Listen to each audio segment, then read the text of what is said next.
Ganking is the ability to effectively defeat an outnumbered opponent. And it is one of the biggest and most important cornerstones when it comes to mastering Dominion.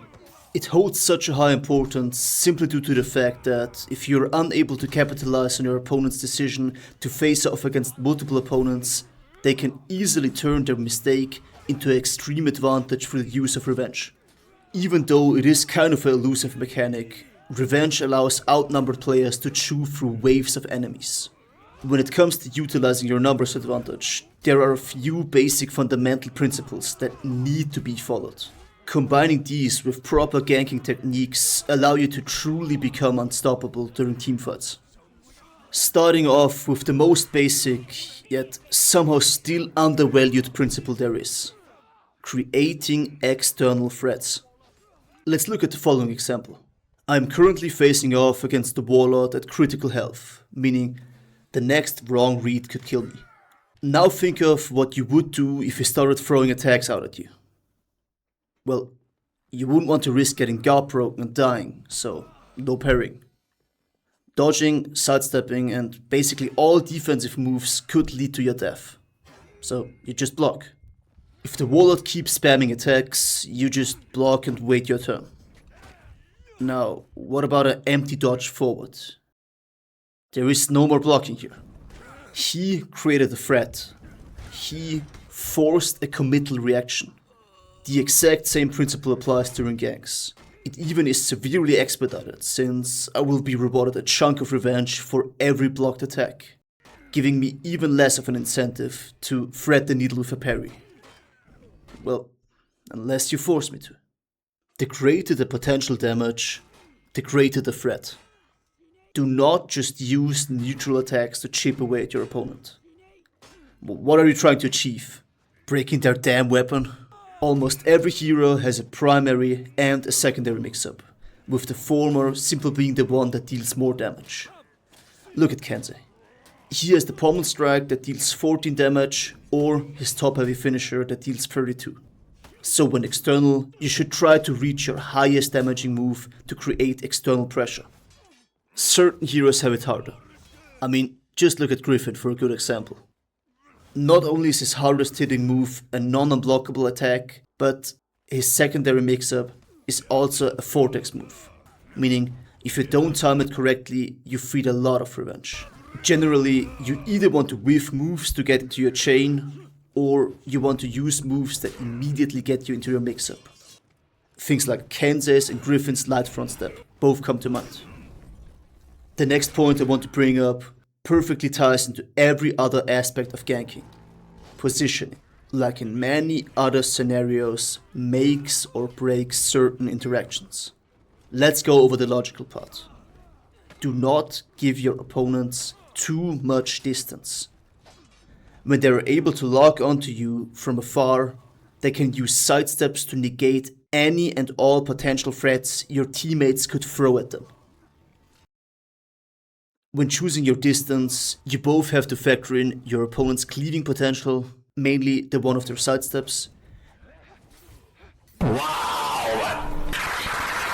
and your ability to actually hit your opponent. This may sound stupid, but try to position yourself in a way where you can see your teammate in order to react to what they are doing. Tools like crushing counters and active full block stances can allow you to punish certain attacks even though they weren't locked onto you. Shaolin's sidesteps show this off perfectly, since that bonk stick somehow cleaves half of the map every time he uses it. And lastly, before I come to ganking techniques, know when you have to disengage.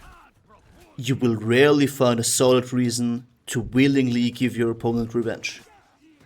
If, through your numbers advantage, you have already dealt a sizable chunk of damage to your opponent, but he's on the verge of gaining revenge, pick the hero with the stronger 1v1 capabilities to continue the fight, while the other one moves out of lock range. As for the player who just got demoted to being a houseplant, make yourself useful. Stall at the entrance of the zone or clear a different zone. Don't just stand there twirling your thumbs. If you incorporate these simple yet insanely impactful things into your gameplay, you will already see a huge difference in your fighting abilities. So let's get to the meat of the video. ganking techniques. And I will be working myself from the easiest to the hardest. This does not mean that the easier or the harder abilities are substantially less or more effective than others. It is just boiled down to how difficult they are to pull off. Each and every one of these can and will find a use during gameplay, so pay attention. Starting off with the simplest form of ganking there is, adding damage. This scenario is the most common one. It can be performed after any form of hit stun. For example, if your teammate lands a guard break on an opponent, and you see that his heavy damage alone will not be enough to deal the killing blow, you can add your damage by just doing an attack of your own. It will deal 25% less damage due to the hit stun rules, but it will often still be enough to kill your opponent. And adding a flat 18 damage to the total damage every time your teammate does something that pins your opponent really adds up fast. When it comes to adding damage, there is literally zero counterplay. If you get into a hit stun, you take extra damage. Characters hit by any attack will enter a stumble animation, a hit stun. If you time your attack correctly, you can even capitalize on your teammate landing regular attacks, not just pinning moves and bashes.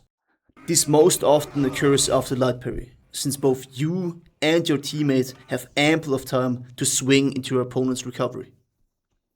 The next few techniques will all be about confirming attacks, or simply put, confirm ganking. The complexity of the confirm directly correlates with the amount of revenge gained.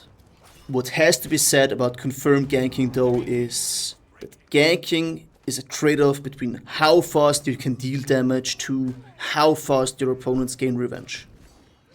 Starting with the easiest technique, but the one that feeds the most revenge. Guard break confirms. So, if you catch yourself in a situation where your teammate is doing a really threatening attack, like Kansas Unblockable, you can choose to confirm that attack. This is how it works. Fundamentally, you take the option to parry away from your opponent by forcing them into an animation. In this case, we will be using a guard break. You have to time your guard break so that it lands right as the parry frames of that attack would have started. The confirmed attack will then deal its full damage and will break your guard break, leading to a stumble animation. So neither you nor your teammate can continue their pressure after this. Guard break confirms can be very unexpected, since players don't really anticipate external guard breaks during intense pressure situations. If this gank is mistimed by being too early, your opponent can counter the guard break and will gain a bunch of revenge, because he will gain the full 75% damage reduction after countered guard break. If you are too late, the attack can just be countered and your guard break will bounce off, feeding loads of revenge. This confirm gank can best be used after any move that applies high block or hit stun, since the only way to effectively counter this is by pre-dodging the attack. The major advantage of this ganking technique is that it can confirm non-unblockable attacks like Griffin's heavy finisher. Now, to something a bit more snappier. A light confirm.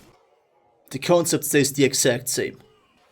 You want to force your opponent into an animation where he cannot parry an attack. In this case, we achieve this by either applying a block stun if the target successfully reacts to our external light, or a hit stun if they don't. Either one of these options will confirm the follow-up regardless. Confirm lights are extremely useful since many heroes have fast front step attacks that cover a long distance, meaning you can jump into action from further than what is needed for a guard break confirm, meaning a range where you can tell what kind of shampoo they were using that day. The counterplay to this move is pretty simple. Just parry the external light. This makes using light confirms into a very high gamble, since your teammate's attack will also get parried if your light attack is parried. A successful counter against this gank will lead to a massive chunk of revenge for your opponent, and will allow him to do a punish or quickly reposition. If it is successful though, the revenge gained will be substantially lower than what would be gained by a gut break confirm. Switching between these two options to make your offensive less predictable is key when fighting competent opponents. Now, the most complicated but least revenge intense way to gank. Mix-up ganking. The community named this, and now get this, Jumanji. I absolutely fucking lost it the first time I heard that. Anyway, unlike other ganks where you force your opponent into an animation, you play around the fact that your opponent is going to parry an attack. Okay, stay with me for a second. This is the complicated part. There are two ways to make a Jumanji work. You want to create a timing where if your opponent were to parry your teammate's attack, your attack would hit into his parry attempt, or vice versa. The other way to make this work is by creating a timing where it is extremely difficult to tell which one of the attacks is going to land first. In fighting game lingo, this is called a hard to blockable. For either one of those ganks to work, you need to have at least one unblockable attack to force a parry, with two unblockables being even better. Ganking like this is so damn effective because of the possibility to deal up to 50 damage if both attacks land back to back. And if your opponent manages to parry in the correct timing, they will only gain the revenge from just one parry, while the other person both has the option to disengage for 5 seconds to negate any further revenge gain, or staying close in order to keep his teammates safe from any follow-up damage. You can combine all of these techniques to create a truly inscrutable offensive. Now, to some good to know things that won't outright win you a team fight, but are always good to keep in mind. Something as simple as delaying your attack after gut break will give your teammates more time to react to and think about their next action. You can really get quite a lot of extra time out of a gut break if you're willing to not immediately input your follow-up. Next up, two things revolving around revenge. Firstly, if you have a life lead, just challenge revenge. Who cares if you get knocked on your ass? The potential reward of immediately killing an opponent with full revenge is just too much to pass up. Coming to the more complicated part, exploiting gaps in revenge. Certain attacks leave you in a recovery that allows you to get guard broken even during revenge. Finding these gaps is just a question of experience, but it will substantially help you out when you want to stall out revenge. And now to the last part, something that is very hero specific. If you have a character that has quick access to undodgeable attacks, you can go for a yellow-blue mix-up. You do a front step bash and your teammate does a blue attack. Your opponent immediately enters a lose-lose situation. If he dodges, he gets hit by the blue attack. If he doesn't dodge, he gets hit by the bash, then the attack. So, when you keep all of these things that I've just mentioned up until now in mind, your ability to win team fights will increase drastically. And yeah, that's pretty much everything, so watch yourselves out there, okay?